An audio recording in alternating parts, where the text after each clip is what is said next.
ત્યાં ઉપર જે લોહિયાળ અને જીવલેણ હુમલો કરવામાં આવ્યો છે ત્યારે સમગ્ર ગુજરાત ચોંકી ઉઠ્યું છે.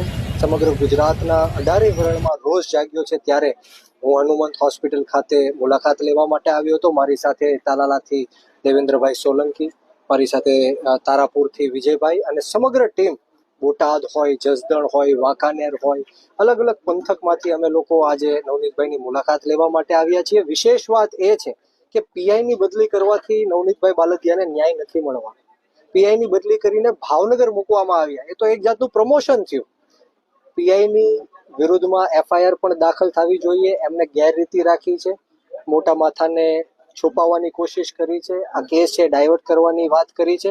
સરકાર દ્વારા એસઆઈટીની રચના કરવામાં આવી. અમને એસઆઈટી ઉપર સહેજ પણ ભરોસો નથી.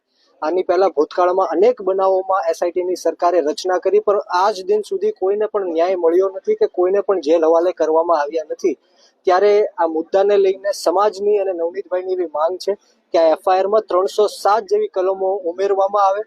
જે એફઆઈઆરમાં છેડછાડ આ પોલીસ અધિકારીઓએ કરી છે એમની બદલી નહીં પરંતુ સસ્પેન્ડ કરવામાં આવે. નહીતર આવનારા દિવસોમાં કોળી સમાજ એક થઈને મહાસંમેલન કરશે, મહાઆંદોલન કરશે. શહીદ આઝમ સરદાર ભગતસિંહના માર્ગ ઉપર પણ જવું પડે તો અમારી તૈયારી છે.